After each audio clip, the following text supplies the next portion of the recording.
Hello అండి అందరికీ. గోరుచిక్కుడు అంటే చాలామందికి ఇష్టం ఉండదు కదా, కానీ ఒక్కసారి ఈ విధంగా ట్రై చేయండి, తప్పకుండా నచ్చుతుంది. కొబ్బరి కారం వేసి చేశాను.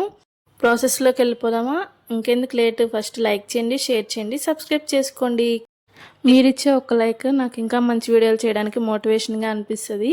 ప్లీజ్ అండి లైక్ చేయండి.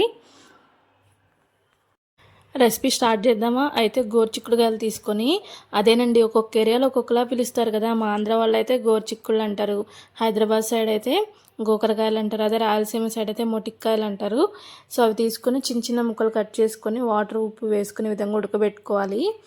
నేను చూపిస్తున్నాను చూడండి. ముక్క అనేది ఆ విధంగా ఉన్నప్పుడు స్టవ్ ఆఫ్ చేసేసుకోవాలన్నమాట.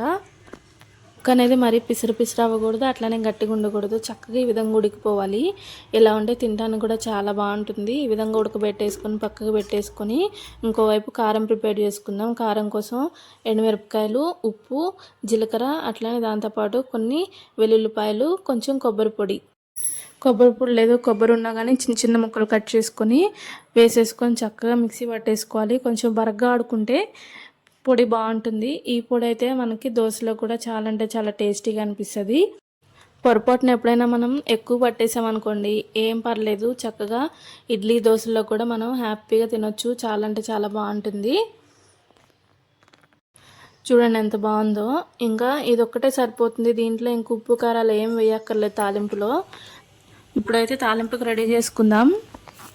తాలింపు కోసం పొయ్యి మీద సట్టి పెట్టేసుకొని దాంట్లో సరిపోయినంత నూనె వేసుకొని జీలకర్ర ఆవాలు వేసుకొని కొంచెం చిటపట్లు ఆడిన తర్వాత కొన్ని శనగపప్పు వేసుకొని దూరగా వేయించుకోవాలి.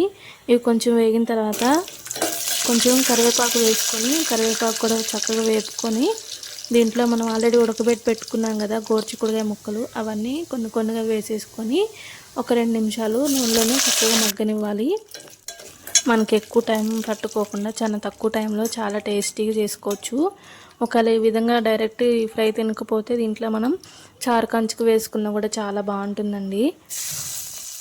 ఎండు కొబ్బరి వద్దు అనుకుంటే చక్కగా మనం పచ్చి కొబ్బరి కూడా వాడుకోవచ్చు. అయితే పచ్చి కొబ్బరి డైరెక్ట్ ఇంక్లూడ్ చేసుకోవడమే, ఇలా పౌడర్లో పట్టుకోవడానికి రాదు కదా. డైరెక్ట్ వేసేసుకొని దాంట్లో ఉప్పు కారాలు వేసేసుకోవడమే, అది కూడా టేస్ట్ బాగుంటుంది. ఇప్పుడైతే ఒక 2 నిమిషాలు మగ్గించుకున్నాక దీంట్లో ఇప్పుడు పొడి వేసేసుకొని మనకు సరిపోయినంత వేసి కలుపుకోవాలి. చక్కగా ఈ కారం మనకు సరిపోయేంత వరకు మన టేస్ట్కి తగినట్లు వేసుకొని అంతా కలిసేలా కలుపుకొని, మనకు కలిసేలా కలుపుకుంటేనే దాని టెక్స్చర్ చూస్తే తెలిసిపోతుంది మనకు సరిపోతుందా లేదా అనేసి. లేదా అంటే కొంచెం టేస్ట్ అయినా చూసుకొని ఇంకా సరిపోలేదంటే ఇంకొంచెం వేసుకొని చక్కగా కలిపేసేసుకొని మనకు సరిపోయింది అన్నప్పుడు మూత పెట్టేసుకొని ఒక 2 నిమిషాలు సిమ్లో ఉంచుకొని కట్టేసుకుంటే సరిపోతుంది. చాలా అంటే చాలా టేస్టీగా ఉంటుంది. కంపల్సరీ ట్రై చేయండి. ఎలా వచ్చిందో కమెంట్ చేసి ఫ్యామిలీ ఫ్రెండ్స్కి కూడా షేర్ చేయండి. నా ఛానల్ ఎవరైనా ఫస్ట్గా చూస్తున్న వాళ్ళు ఉంటే ప్లీజ్ అండి సబ్స్క్రైబ్ చేసుకోండి. ఈ వీడియో మీకు ఉపయోగపడినట్లయితే ప్లీజ్ అండి లైక్ చేయండి.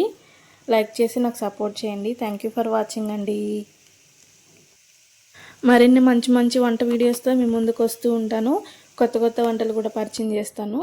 ఓకేనా? థ్యాంక్ యూ అండి. Thank you for watching. Bye bye.